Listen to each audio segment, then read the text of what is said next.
చదువర్లకు గమనిక, ఈ సాయి సచరిత్రము పారాయణము కథలుగా అంటే భాగాలుగా అందించడమైనది. ఈ కథలన్నీ కూడా శ్రీ సాయి సచరిత్రం పుస్తకం ఆధారంగా అందించడమైనది. ధన్యవాదాలు. శ్రీ సాయినాథాయ నమః. శ్రీ సాయి సచరిత్రము 2వ అధ్యాయము మొదటి భాగము. ఈ గ్రంథరచనకు ముఖ్య కారణము పూనుకొనుటకు అసమర్థతయు ధైర్యము గురించి తెలుసుకుందాము. ఈ గ్రంథరచనకు ముఖ్య కారణము మొదటి అధ్యాయములో గోధుమలను విసరి యా పిండిని ఊరి బయట చల్లి కలరా జాడ్యమును తరిమివేసిన బాబా వింత చర్యను వర్ణించితిని. ఇదేగాక శ్రీసాయి యొక్క ఇతర మహిమలు విని సంతోషించితిని. ఆ సంతోషమే నన్ను ఈ గ్రంథము వ్రాయుటకు పురికొల్పినది. అదేగాక బాబాగారి వింతలీలలను చర్యలను మనస్సునకానందము కలుగజేయును. అవి భక్తులకు బోధనలుగా ఉపకరించును. తుదకు పాపములను పోగొట్టును కదా అని భావించి బాబా యొక్క పవిత్ర జీవితమును వారి బోధలను వ్రాయ మొదలెడితిని. యోగీశ్వరుని జీవిత చరిత్ర తర్కమును న్యాయమును కాదు.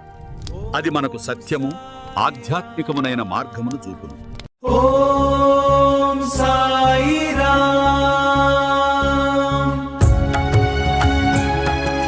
పూనుకొనుటకు అసమర్థతయు ధైర్యము. ఒకరోజు హేమాడపంతు ఇట్లా అనుకొనెను, నా స్నేహితుని జీవిత చరిత్రనే నాకు తెలియదు. యోగీశ్వరుని ఎట్లు వర్ణించగలను? వారి మహిమలను నేనెట్లు కీర్తించగలను? సప్త సముద్రముల లోతును గెలవవచ్చును, ఆకాశము గుడ్డలో వేసి మూయవచ్చును, నలుగురు నవ్వునట్లు అవునేమో. ఓం సాయిరామ్.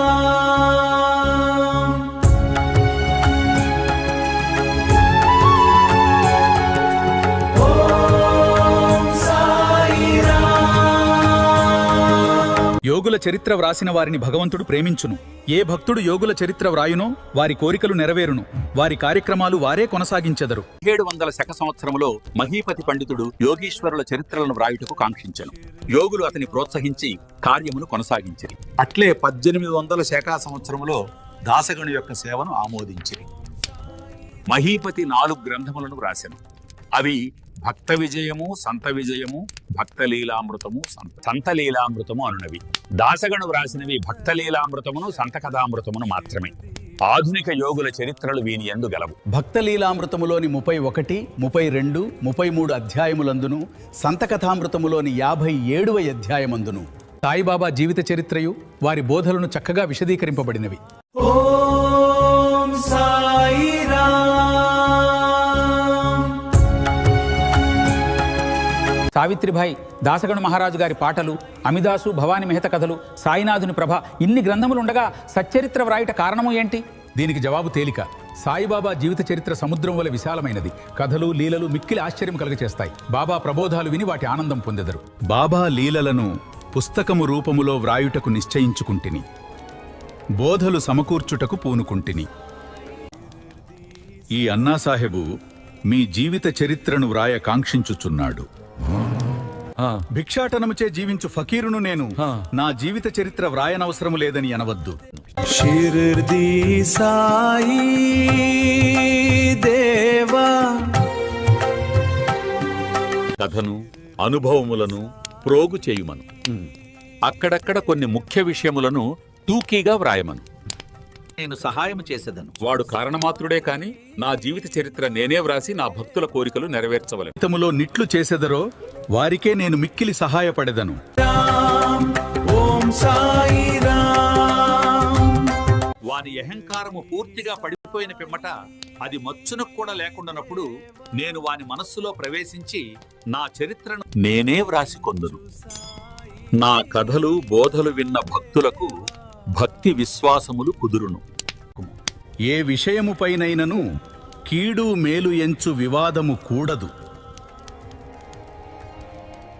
హేమ, షిరిడీపోయి బాబా దర్శనము చేయుము. అట్లే చేసేదనని నేను వాగ్దానము చేయుచున్నాను.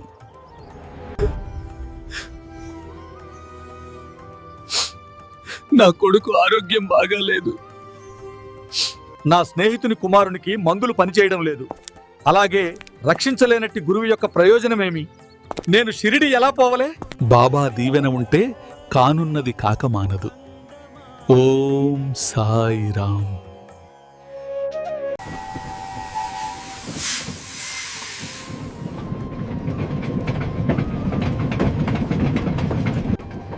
నానాసాహెబు వసాయి పోవు బండి కొరకు కనిపెట్టుకుని ఉండెను. దానిలో కూర్చొని బాంద్రా వచ్చి నన్ను పిలిపించి షిరిడీ ప్రయాణమును వాయిదా వేయటం వల్ల నాపై కోపించెను. నానా చెప్పినది వినోదముగాను సమ్మతముగాను ఉండెను. అందుచే నా రాత్రియే షిరిడీ పోవ నిశ్చయించి తిని సామానులను కట్టుకుని షిరిడీ బయలుదేరి తిని దాదర్ వెళ్లి అచ్చట మన్మాడ్ మేలు కొరకు వేచి ఉంటిని.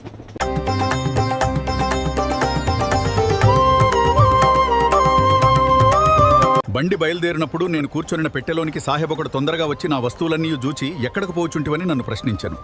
నా ఆలోచన వారికి చెప్పి తిని వెంటనే బోరీ బందరు స్టేషన్కు బోవలయునని నాకు సలహా చెప్పాను. ఎందుకనగా మన్మాడు పోవు బండి దాదర్లో నాగదనేను. ఈ చిన్న లీలయే జరుక్కుండినచో నేను అనుకున్న ప్రకారము ఆ మరుసటి ఉదయం షిరిడీ చేరలేకపోయాడు వాడను. అనేక సందేహములు కూడా కలిగి ఉండును. కానీ అది ఎట్లు జరగలేదు.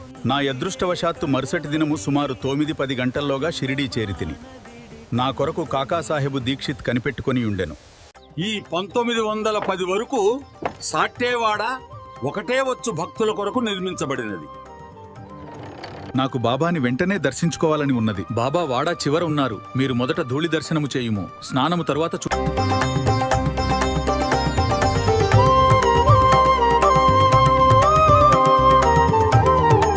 నానాసాహెబ్ మీకు సాష్టాంగ ప్రణామములు.